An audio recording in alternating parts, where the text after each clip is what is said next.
Hello, everyone, and thank you for attending the webinar. The title of tonight's workshop is How to Pay for Your Child's College Education with as little out of pocket as possible, an insider's guide to getting maximum money for college.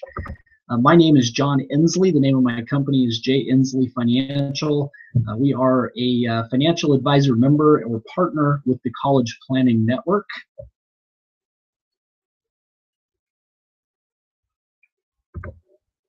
So please keep in mind the information tonight is based on current laws and regulations, and it is geared towards a general audience. So everything that we'll cover tonight may not apply to every single person who's on the webinar. So it is geared towards a general audience. Now, the way we work the free college planning workshops, both the live ones that we do and for the webinar, is so we offer these for free. We're going to cover a lot of good information. You're going to take a lot of valuable things away from this that you're going to be able to use. But then we offer a 60 to 90 minute free consultation. So that's the place where you can get your individual questions answered, as well as we take a look at your specific situation and address some strategies and tactics that are specific to you. So that being said, I think we will we'll go ahead and get going. So our research indicates that parents have a number of concerns as it concerns the college planning process in higher education. So they're worried about missing deadlines, they're worried about making mistakes, they're worried about not having the time to do everything that's involved with this really very ominous or onerous and complex process. But the three biggies that we hear over and over and over again are having a plan. How do we pay for these out-of-pocket costs, these astronomical costs that are about to be here? And then second, what if we do something that's going to hurt our child's chances of getting into school? Or are we going to do something that's going to cause them not to get the most financial aid possible? So those are the three biggies, and we're really going to hit home on those today. So if you're on this call or you're on this webinar, then we'll assume that you have probably some high school kids or some children that are college bound at some point. You're probably well aware that college costs are spiraling upward. They're skyrocketing. And when we talk about college costs, we're talking about all costs. So tuition, room and board, living expenses, fees, computers, phones, travel expenses. So for instance, if your son or daughter is going to go to school in Hawaii or California or New York or something like that, these things all cost money, traveling back and forth and so forth. So at this point, you can pretty much say that even the lowest cost states public schools are going to be somewhere around $20,000 a year. So we can just call that a range. Obviously, some of the private schools can be much higher than that, $30,000, $40,000, $50,000, $60,000 a year or more. So we'll just say it's a range of $80,000 to $200,000, and of course that's just for one child. If you have 2 kids or 3 kids, and you can multiply that, by those numbers, and you can see that these costs are really just skyrocketing. As a matter of fact, for at least the last decade, and actually more than that, it's been increasing by close to double digits every single year. So 7 to 8% per year, which of course is far outpacing the inflation in the general economy. So costs are up 70 to 80% basically since 2005, or in the last 10 years. So an interesting thing to note is that student loan debt currently is $1.2 trillion. That's T, trillion with a T. Just unbelievable numbers, especially when you look at student loan debt in 2005 was $360 billion. That's a 233% increase in the last 10 years. So what does it tell you that the costs of going to college have increased by 70 to 80%, which is just a huge number by itself? But student loan debt has increased 233% over the same time. What does that tell you? It tells me a number of things, but one of the biggest things that it tells me is that the vast majority of the average American families out there really have no idea how to deal with these escalating costs. So they just are borrowing more and more and more, and a larger and larger percentage of these costs turn into student loans. And I see this as a real crisis in our country. that is at some point, there's going to be consequences to it. So that's one of the big reasons that I'm here doing what I do, presenting this information and trying to help as many families as possible deal with the costs, the ever escalating costs of college education in our country in a constructive way without getting bogged down in as much student loan. And there's a ton of strategies that families can use to make these out-of-pocket costs more affordable and less devastating on the family's economics, especially if you have more than one child. If you've got 2 or 3 or 4 or 5 kids or more that you're trying to put through college, this can be a real crisis. So that's why I'm here tonight. I'm very passionate about that. I have some background in the student loan industry, and it's just something near and dear to me. So how is a family supposed to come up with all this money? All right, that's probably the big question on your mind. Well, really, there's 5 ways to pay for college. The first way is through savings. The second way is you can take out loans. The third way is through scholarships. And the fourth way is to go to a cheaper school. And the fifth way is to skip college altogether. Now, I'm going to assume that you're probably not sitting on this webinar listening to me talk and wasting your time because you didn't want your kids to go to college. So we're gonna basically just ignore number 5 altogether and assume that your intent is to send your kids to college. So let's talk about savings here for a few minutes. So everyone on the webinar tonight, I'm sure, has a spare $200,000 sitting around burning a hole in your checking account that you could just write a check for, right? Yeah, probably not. So all kidding aside, if you have some savings, then I really highly recommend that you click that yellow button down below the screen and take advantage of the free consultation. As one of the examples that we use is just having $10,000 in savings, depending on where you are holding that savings, could cost you an additional $500 to $2,500 in college aid each year. So you really have to know what you're doing before you play the game. You're going to kind of hear me refer to that comment a number of times as we move through the workshop on the webinar. So we'll talk a little bit about loans. Loans are near and dear to my heart. I have a background working for one of the largest government contracted collection companies for defaulted student loans in the country. In that capacity, collector on the desk, as a supervisor and ultimately as a divisional manager over those years, I've literally interviewed thousands upon thousands of defaulted student loan borrowers. And these folks come from every walk of life. They went to private schools, Ivy League schools, elite schools, state schools, Chuck's bartending school, literally from every socioeconomic class in our country.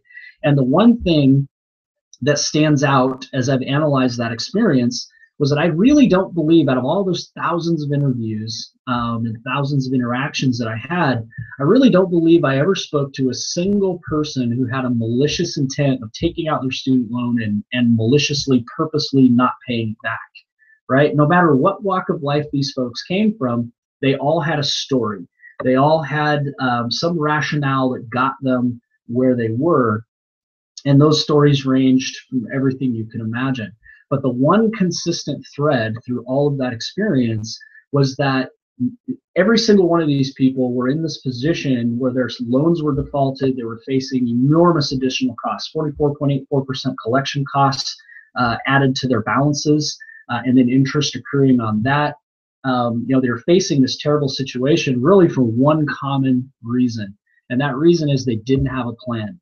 They didn't understand the higher education system in the United States, and it is a system, just like a tax system and the healthcare system and the education system. There's a higher education system, and they didn't understand that system. They didn't understand how to deal with the costs, the out-of-pocket costs. And so the default switch, when you don't understand the process and you don't take the time or the actions that you should to make it more efficient, the default setting is you borrow more money because you're going to overpay. And when you overpay, you usually cover that difference with loans. And that's how people get into trouble. So there are several ways to borrow money for college. We're not saying student loans are bad. They certainly are definitely a benefit, but they've got to be used right. And once again, you've really got to know what to do before you play the game. So I would say probably 10% of the people that we see at our workshops have the money readily available and set aside to send all their kids through school. And probably only maybe 30 to 40% of the folks we talk to at least have something set aside, but the vast majority of people are going to borrow something from somewhere. And so, like I said, there are different ways to borrow it, but if you're going to borrow money, then would you rather have get a tax deduction or not get one, right? I'm going to ask a few silly questions here, but I just have to ask them. Would you rather have a fixed monthly payment or a variable increasing monthly payment? So would you rather get a tax deduction or not get a tax deduction, right? I think you're getting the idea. So obviously, if Uncle Sam is willing to help out with the cost of college, you obviously want to take him up on that.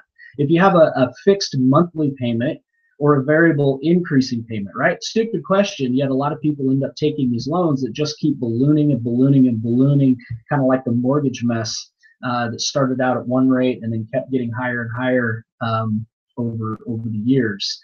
As far as interest-free or paying interest, right? So a lot of people end up passing up the interest-free loans, and they take out these high credit card-like student loans, and we'll make sure we talk about how to get the right kind of loans in this process. But one of the biggest problems I see are families that take loans every semester and they just build on each other, and it builds and builds and builds, one loan on top of the next, versus having the funds readily available and then putting together a plan right now for how you're going to do this, so that those funds are available prior to college. So because there's student loans out there where the interest and the payments are deferred until 6 months after graduation. So it's kind of like if you've ever been to Best Buy or seen a big screen TV, 3 years same as cash. So it's kind of like 4.5 years same as cash, right? So even if you have the money sitting somewhere, the cash to pay for school, it's probably still better to stay liquid with that cash, use the free loans that are available for the 4.5 years, and then pull that cash out at the end and pay it all off. So we're going to talk tonight a little bit about how to approach that. So I don't know if you know what percentage of the $245 billion a year in student aid comes in the form of private scholarships. I get varying answers at workshops, anywhere from 10%, 20%, 5%. The actual number is right around 2%, 2 to 3% of all that money comes in the form of private scholarships. So here's what you want to do. Here's one of the first tips I'm going to give you tonight. And that is go to www.fastweb.com. It's a free scholarship search. You don't pay somebody to look for these bizarre scholarships. They have all kinds of bizarre scholarships out there, and we see people that spend literally months and hours and hours and hours looking for these scholarships, and then they're $200 or $500. And when you're faced with $20 or $30 or $40 or $50,000 a year in costs, you really can't be spending your time looking for these small scholarships. But that being said, not saying it's not worth looking for them, but have your student set up a profile on fastweb.com. It's a free scholarship search. They'll present you with the ones that it looks like you qualify for, and it'll really take a lot of the time out of it. So as we go through the workshop on the webinar, I'm going to cover 3 key areas where you should be spending your time. And scholarship searching is not one of the 3, okay? But we will cover all 3 areas. So then, of course, as we mentioned, you can go to a cheaper school or skip college altogether. And we're going to talk quite a bit during the webinar about why we don't agree with that at all. And we'll explain why that is. So how do they determine if my family's eligible and how much I'm eligible for and all of that? So let's talk about myth versus reality. There's a lot of myths out there. A lot of people say, I make too much money, so I'm not going to get any aid anyway, so why bother? And that may very well be the case. We see a lot of families, though, that are in that $150,000, $200,000 income range that actually still get some money for college. It just depends on how those assets are positioned, how your income's positioned, how your student is positioned, which schools you're looking at. There's a lot of factors to it, but there's still money available out there even if you make a very nice income. A lot of people will say, my kid's not a very good student, right? And what you have to remember is a lot of the federal and state money that's out there has absolutely nothing to do with whether your child's a great student or not.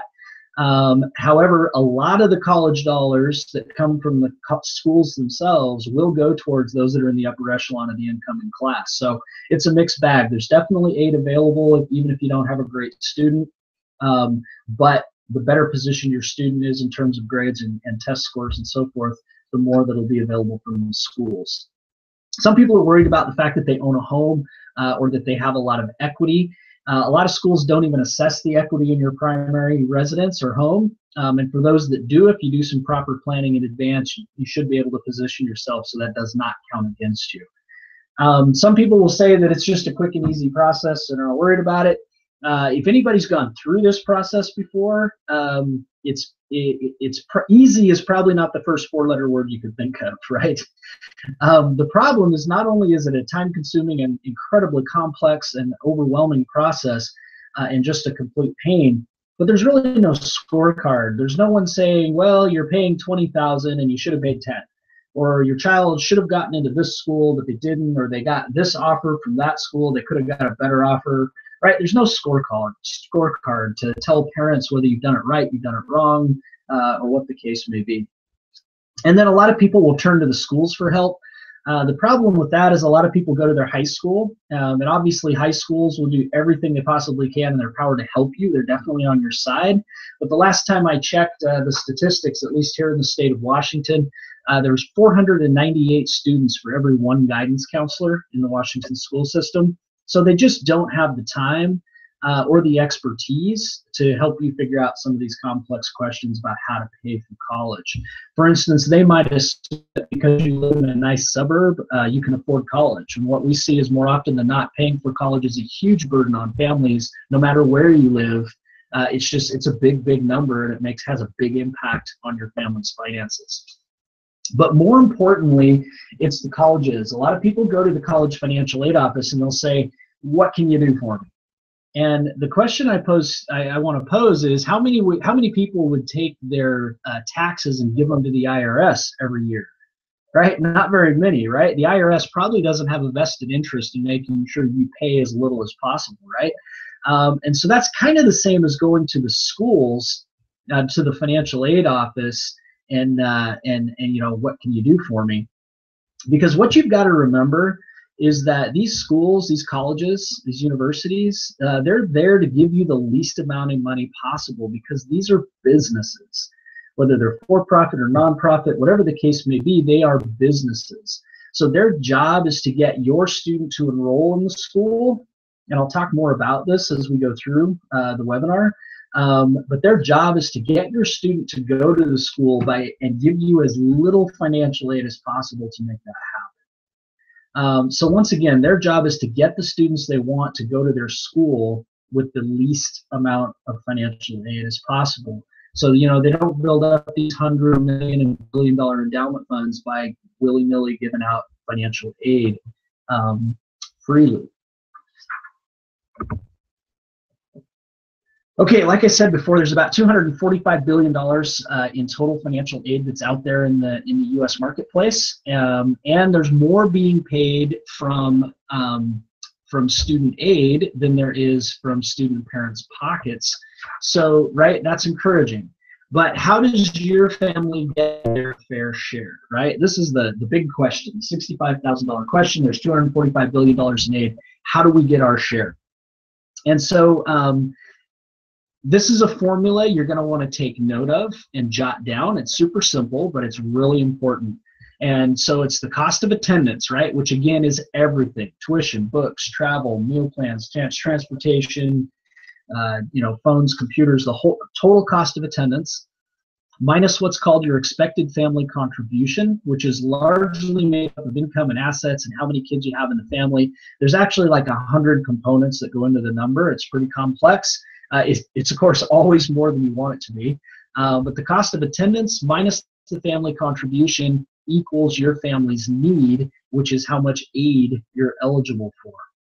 So I mentioned there were 3 places that you should spend your time in this process, and this is number 1. So this is the first place you should be spending time, is making sure that this EFC, expected family contribution number, is as low as it could possibly be. So for instance, if the cost of attendance is $30,000 and your family contribution is $20,000, then you're eligible for $10,000 of need. But if there were some way that you could make your family's contribution, instead of $20,000 just $10,000, then that means that you're now eligible for $20,000 of need that year, which is a $10,000 savings that year. So of course, over 4 years, it could be $40,000 that you won't have to pay out of pocket. So it's really imperative that that number is as low as it can possibly be. For a lot of people that we see at our workshops or that may be on this webinar tonight, there's a lot you can do to lower that number. For others, it just is what it is, and there's not going to be much you can do about it. But just make sure that that number is as low as it can be, and that you're taking advantage of every strategy out there to make sure that that happens. So really 3 kinds of families in this process that need proper college funding. We put those categories, category 1, 2, and 3. So C1 families, these are families who are going to get financial aid no matter what, basically, regardless of what school they go to. But they are going to have to make sure everything is completed correctly, without errors, without inconsistencies, 100% on time. They've got to pick the right school that's going to give them the most money, the maximum amount of free money versus loans, so that they're not over-relying on loans.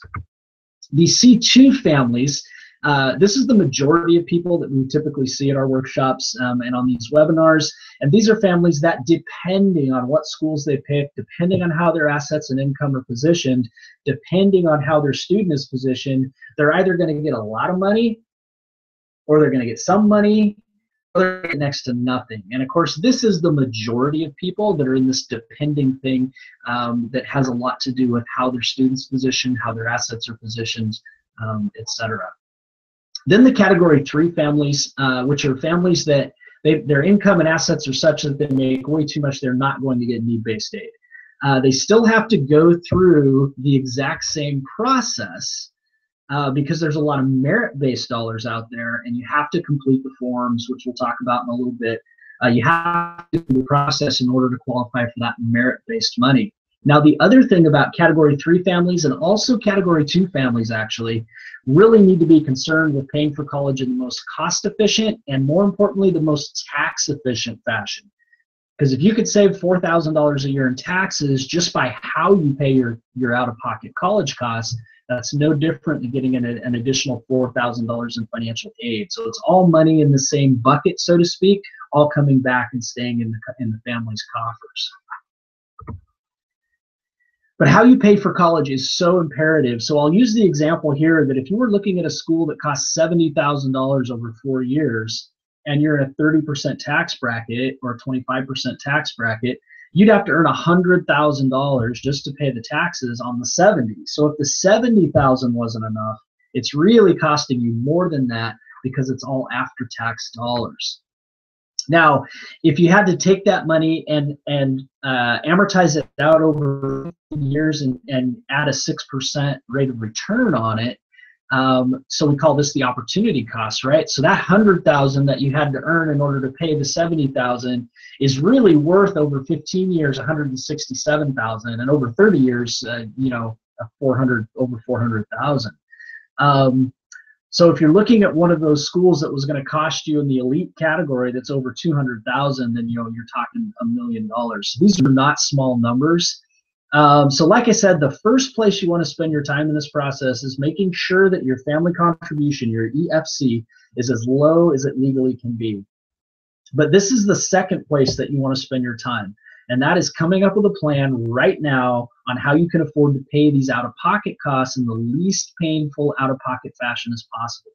And coming up with a very detailed, very robust plan so that it doesn't bankrupt you down the road. So keeping the family contribution as low as it can be and coming up with a good financial plan right now for college and how you're going to pay for it, those are 2 and 3, and we'll touch on the third here in just a moment. So where does college aid come from? What are the sources? And there's four main sources of college aid. There's the federal government, who typically gives Pell Grants and other types of grants to Category 1 families, lower income families, etc. There's also work-study programs. Now, these are awesome programs, and you definitely should look into them, because let's say your son or daughter decided to go down and get a job as a cashier at Fred Meyer or Target or one of the department stores around. And then at the end of the year, they send them a W-2 for $5,000 that they earned. Well, the next year, your college costs are going to go up just because your student took the initiative to go out and work and earn $5,000. Whereas if you would have gotten a job in a work-study program, the advantage there is that $5,000 typically would not have counted against you in the financial aid formulas.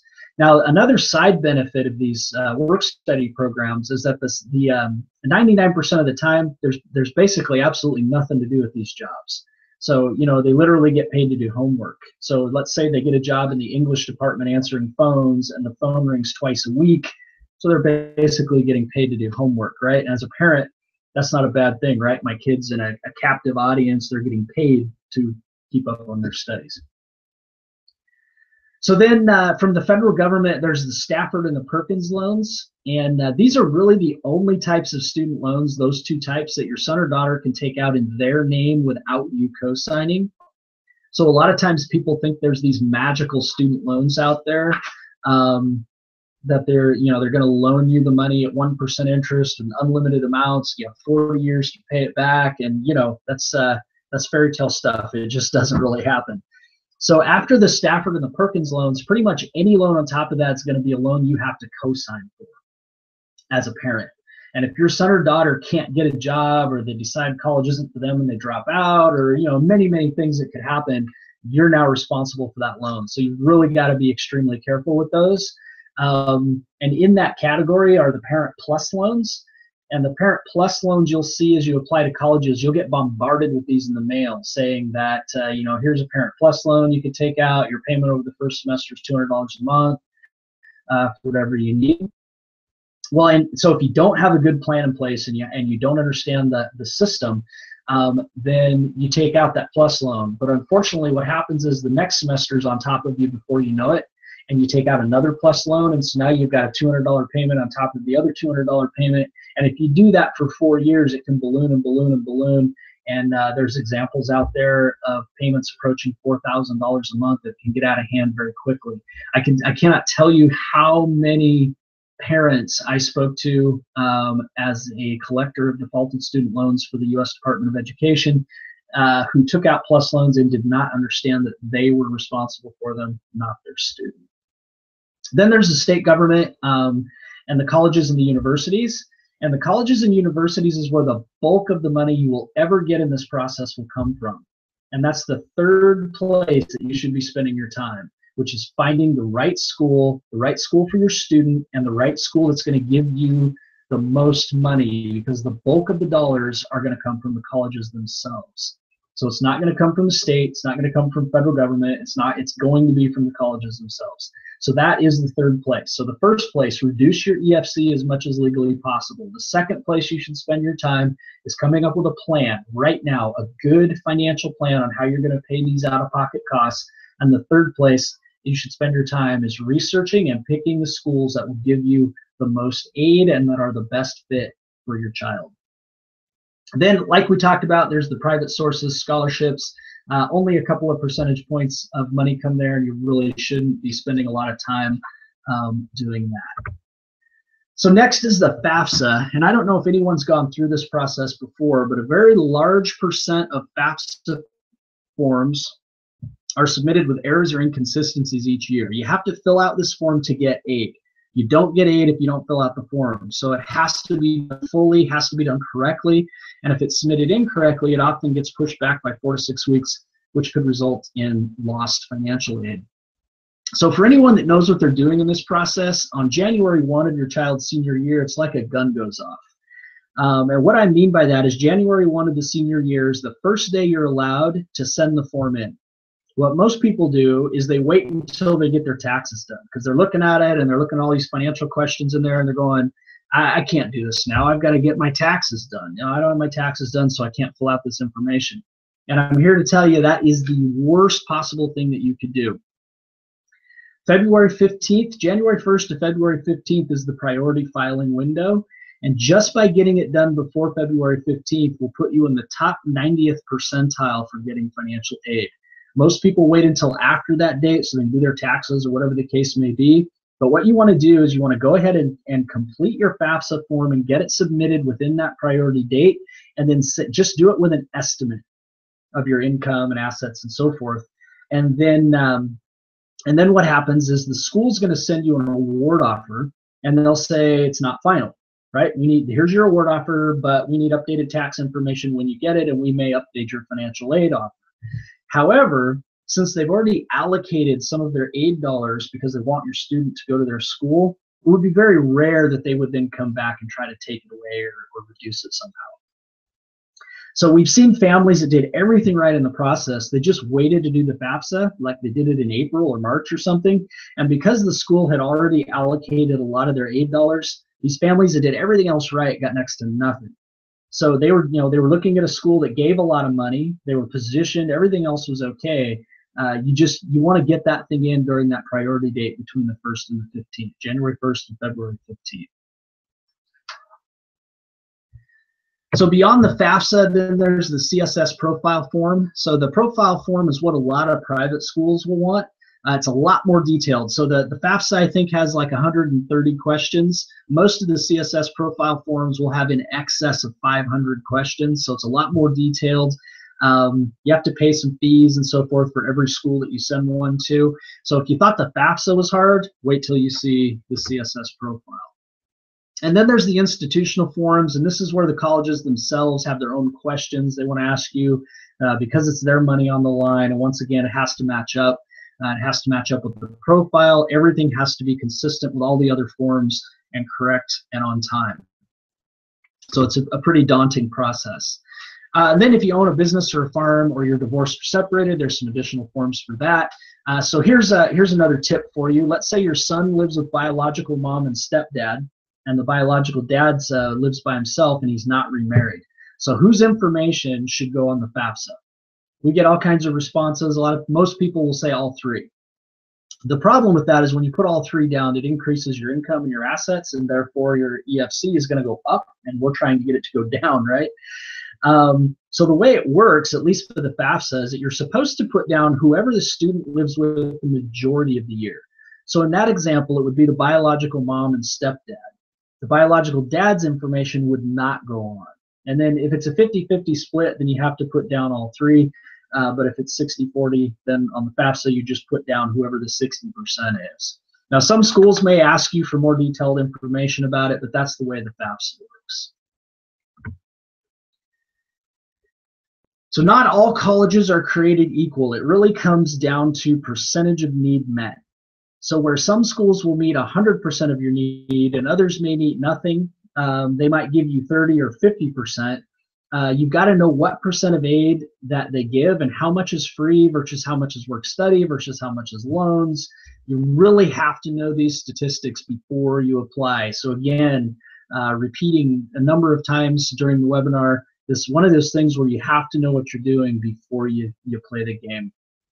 So when you come in for the free consultation, we're going to be able to show you some reports on some schools that come out of the proprietary software that we use. We pay a good amount of money to get this data on over 2,000 schools in the country, and we'll be able to tell you exactly what percent of need schools typically meet, what percentage of that is loans, what percentage of that is free money. It's really imperative to know this information in advance, because what you'll find out is that you don't end up paying the sticker price, right? If you look at an exclusive private school with a sticker price of $70,000 a year, that's the sticker price.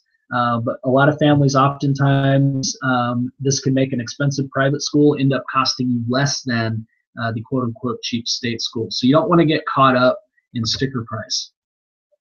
So here's an example that I'll go through with you. This is one of the clients of one of my colleagues. They were looking at several schools. One was Northwestern University, one was Kent State.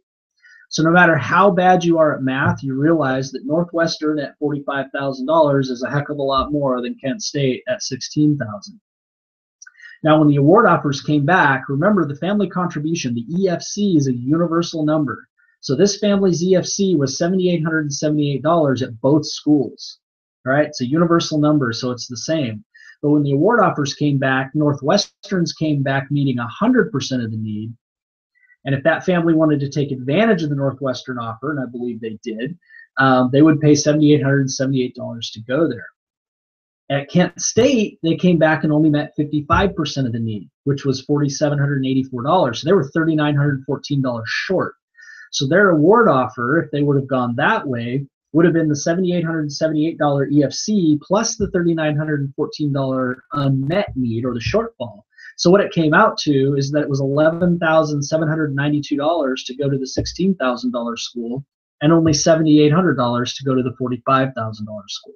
It makes absolutely no sense, but this happens all the time, and that's why you should never pay attention to the sticker price. You should always pay attention to what schools give and what percentage need the schools meet. Know what your family contribution is, your EFC number. Make sure it's as low as possible, and then pick the right school and come up with a plan on how to pay those out-of-pocket costs without going broke. So now sometimes it comes down to negotiations, and how to get colleges to increase your award offer. It is not uncommon for schools to miss award, and if they do that but are giving you more than you should have got, chances are you're probably not going to say anything. But unfortunately, it doesn't happen very often. More often than not, you get under awarded and they give you less than you should have gotten. So some schools will want to compete with other schools. Now, the question I pose is, if you don't know what the school's history is and you don't know what your family contribution should be or could be, then how could you possibly know whether you got a good or a fair offer or not? And this all happens because it comes down to something called financial aid leveraging. This is from Money Magazine several years ago, that 65% of private schools and 27% of public schools engage in financial aid leveraging, which is a process used by schools to determine how little aid they have to award in order to attract a particular student to pick their school over the competition. And so we'll use an example of that. I'm going to jump out of the PowerPoint here briefly.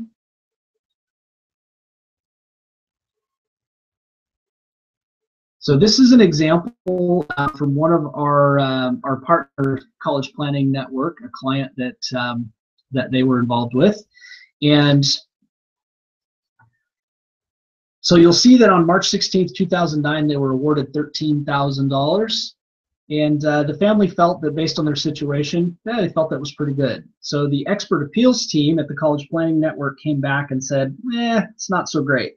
So based on this family's situation, the school's history, and everything else, using their proprietary formulas, they came back and appealed the offer for the family to the school.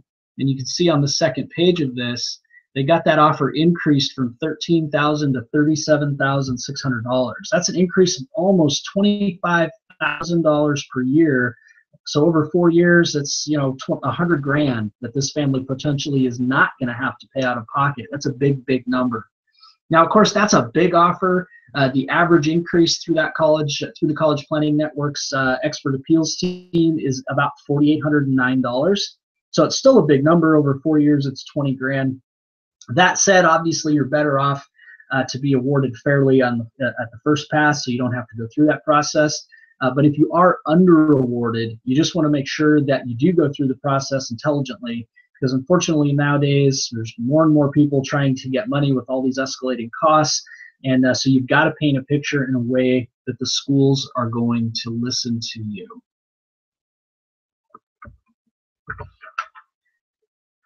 Now, the next part here, we'll talk about, there are many financial legal aid, I'd hate to even use the word loopholes, but loopholes that are perfectly legal and ethical to make use of that allow you to get more financial aid. It's no different than using a CPA to do your taxes. It's just that most people don't go through the financial aid process every year, so they're not as familiar with these types of strategies like they are with their tax situation. So they're obviously more aware of those. But there's a lot of different loopholes. And to give you an example of two parents, one who took control and one didn't, both are in identical situations, $80,000 income, $60,000 in non-qualified assets. Both had $100,000 of home equity that was accessible. Both had 4 members in the family, and both had one about to enter college. So yet one's family contribution, their EFC, was $28,703, and the other's was only $16,443.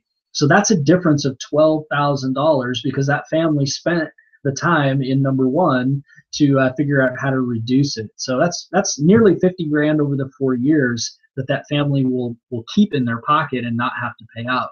So again, these are big numbers.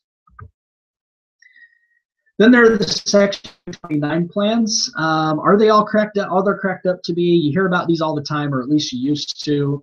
But some of the so-called benefits are the tax-free gains, but only if you use them for college. Because we see so often where families have some of these plans, they have a little money in them, there's some gains in it. Student decides not to go to school. So now what do you do with it? Those kinds of things. But the bigger issue is how they affect financial aid. And so the real issue from the Wall Street Journal is when qualified for federal aid, they really count no differently than any other parent asset or student asset. So it's a decent strategy for that. But the colleges can distribute their own aid however they want to. So they can look at those any way they want to. So if you're the college financial aid officer at a private university and you see that Susie Smith has 50 grand in a 529 plan, are you going to count that as a resource of the family, or are you just going to ignore it? Right? Obviously, you're going to count it in there. It's going to increase that EFC figure or that out-of-pocket figure. So you obviously know what that money's there for. So they may count it as income to the student. They may count it as an asset of the parent. The problem is a lot of private schools can just do whatever they want assessing the aid. So we've seen on many CSS profiles forms where they ask if grandma or grandpa had a money set aside in 529s in the name of the student, and how much did you plan on withdrawing from those plans. So we're not saying that 529 plans are bad or that you should run home and liquidate them. All we're saying is to make sure you have a competent college funding advisor take a look at that situation before you start applying for financial aid. So the 529 plans, they might be right for you. They might be worth keeping. They might be worth using later. They might be worth using evenly. They might be worth saving for a sibling that's going to school later, or they might be worth cashing everything out. Just have a competent advisor take a look at it and see how it fits into your overall financial picture. Now, there were a lot of educational laws and amendments that came out. We called them the Full Employment Opportunity Acts, jokingly, for financial planners and attorneys and CPAs, because it kept everyone busy. But you really have to understand these complicated laws and regulations and how they impact you.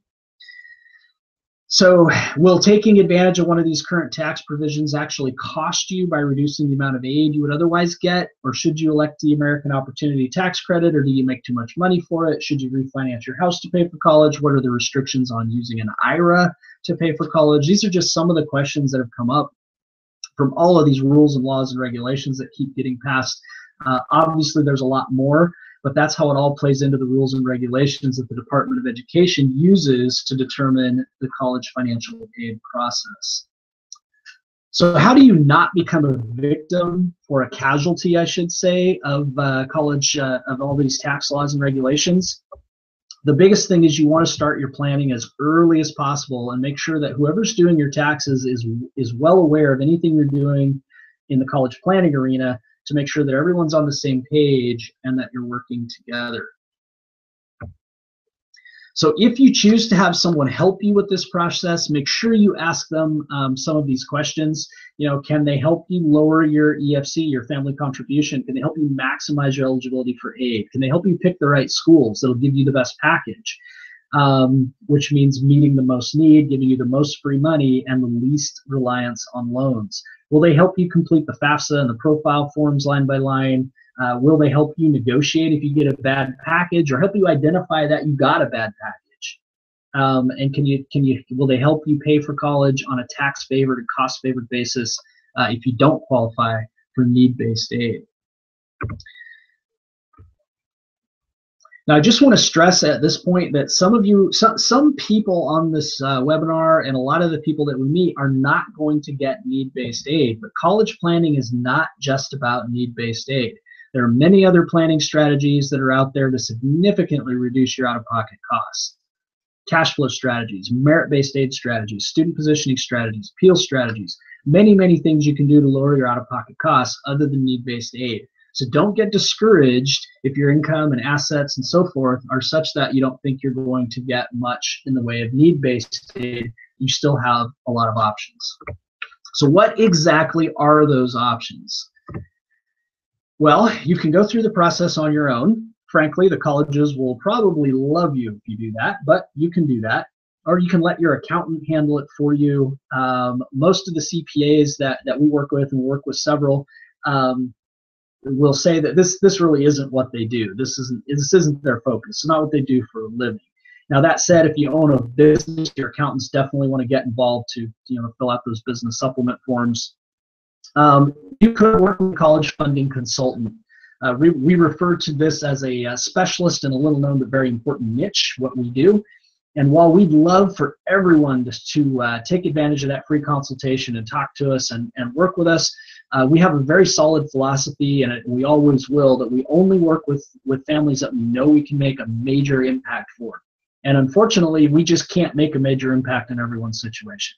So we highly recommend you talk to someone before you even begin this process. We'd absolutely love for it to be us. Again, just about everybody ends up taking advantage of that free consultation just because it's free information. Why wouldn't you? So, but if it's not us, we'd love for it to be us. If it's not us, that's okay. But make sure you talk to someone and make sure that this is what they do. So an example we use is that going to college is like flying on an airplane. So everyone's been on an airplane. You look around and there's all these different people there. Some people paid more than you did for their ticket. Some people paid less. Some people were on frequent flyer miles. Some people use companion tickets. But everybody's going from point A to point B, and everyone paid a different price to get there. It's the same with college. All these people are going to the same college, let's say, and everyone paid a different price. Everyone's deal is different. Everyone talks to someone's cousin or sister, nephew or niece or whoever that went to a particular school, and they got a lot of money, they got a full ride, they got nothing, the process sucked, the process was easy, there's no money out there. Whatever the case may be, you really have to take it all with a grain of salt because everyone's situation is different. So like we said, we really recommend you talk to someone. We'd love for it to be us. We'd love for you to take advantage of the free consultation. But if it's not us, then absolutely talk to somebody, but make sure it's somebody that this is what they do and they know what they're doing. Now, if you do decide to work with a college funding specialist, make sure this is exactly what they're going to do for you. Are they going to help you with income and asset planning? Are they going to help you pick the right schools? Will they help you fill out forms? Will they help you negotiate? Will they offer guarantees? Most don't, but if they do, is that guarantee fair to you? So, when should you start planning? Well, of course, the best time was 17, 18 years ago when you got the test results, but, that's kind of water under the bridge now. So really January 1st of your student's junior year until December 31st of the senior year is known as the base income year. That's the year where financially they're going to look at everything you do. So ideally you get started in this process during the sophomore or even the freshman year. That said, if you have a junior, there's still a lot you can do. Don't despair. If you have a senior, there's still a lot of things you can do. So it's never too late. It's never too early. So as far as we're concerned, the mission we have for our clients, for those that we help, is to first off eliminate this administrative nightmare. It's absolutely littered with countless opportunities for errors, and we see families lose a ton of money for just silly administrative errors. We want to integrate sound financial planning strategies with the financial aid rules and regulations and implement college admissions and financial aid strategies that help kids get into their dream schools and make paying for that more easily affordable for the families. So we're not saying that we can help everyone. We're not saying we can make an impact in everyone's situation. We absolutely know we can't. But for those that we can help, we really tend to have a massive impact on their situation. The other reason why we're so selective with who we take on as clients is that we do offer a guarantee. And if we tell someone we can help them and they're not happy with our service, then we're going to refund the fee that they paid us. So we're obviously not going to take someone on as a client if we know we can't help them. So that's how we've maintained an A+ rating with the Better Business Bureau through our partner, the College Planning Network. Members of the National Ethics Bureau, we don't take someone on if we don't think we're going to offer them far more value than whatever it is that they would pay us. So exactly what do we guarantee? We guarantee that we'll do income and asset planning. We'll make recommendations to make sure that your family contribution's as low as it legally can be. We'll help you pick the schools that give you the best aid packages. We'll help you fill out the financial aid forms, or we'll even fill them out for you if you want. We have an army of NCAC college admission coaches to coach your student, package and prep them to get into the right schools, pick the right majors, pick the right careers. They do in-depth student interviews, and then they have these coaches, these NCAC certified coaches that work with them. We take care of ACT and SAT prep. We let you know exactly what percent of need each school you're considering offers and what your percent chance of getting into those schools. So I know during the workshop, we pretty much just talked about finances, but there's so much more to this we have through our partner, the College Planning Network. As I mentioned, they have an army of NCAC certified college coaches, and they work with your student on helping them write their entrance essays, helping them pick schools, helping you build a school list so you can narrow it down. And all of these things are really important to get your student in and out in 4 years instead of 5 or 6. The current national average about 5.8 years. So at $30, $40, $50, $60,000 a year, that extra 1.8 years can be significant.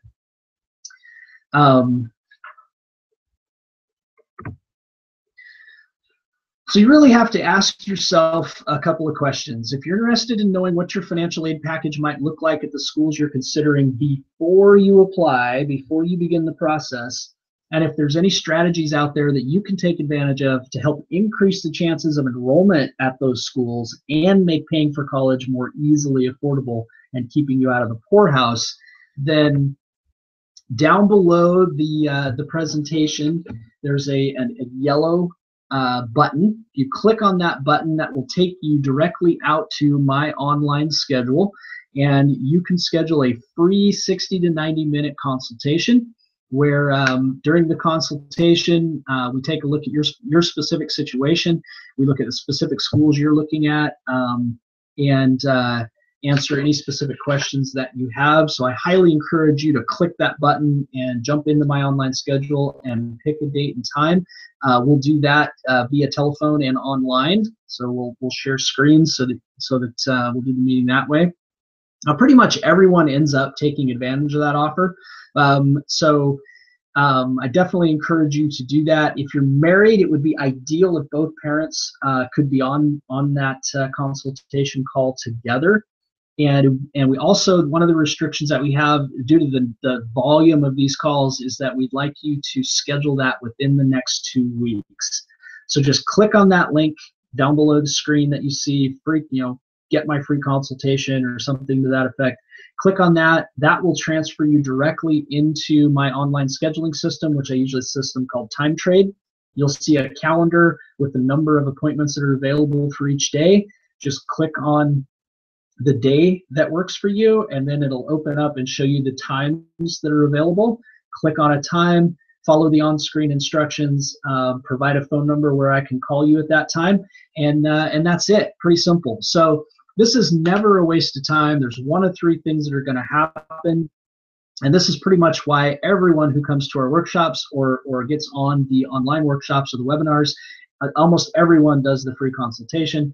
Because number one, you'll come in, we'll meet, we'll see that, you know what, there's really not much we can do that's going to make a big impact for your family, but what questions do you have, right? We're here to answer your questions. We're here to, look at your specific situation, and we'd love to answer that. And why would we do that?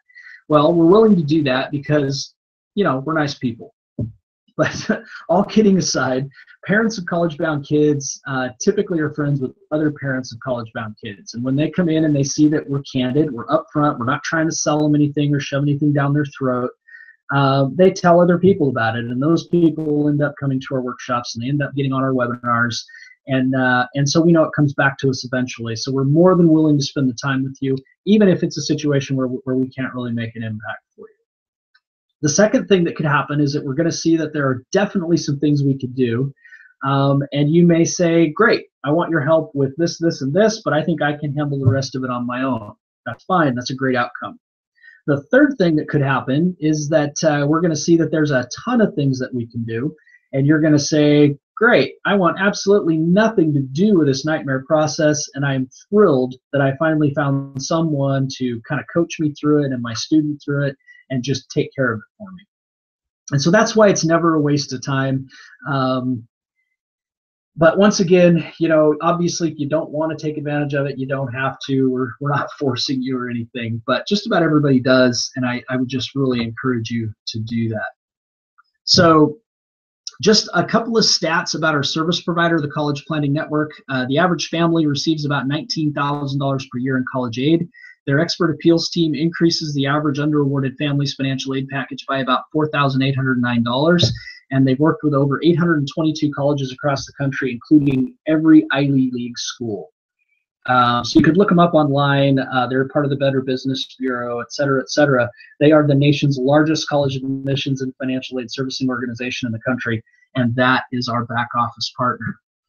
So I just want to close the webinar now, and just say that I want to reiterate that in my background in the student loan industry, the number one thing I saw that got people into trouble was not having a plan.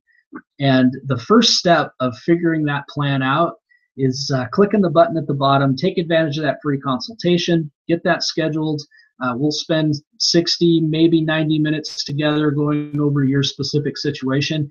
And if nothing else, you'll at least have the foundation you need to start forming a plan from that point.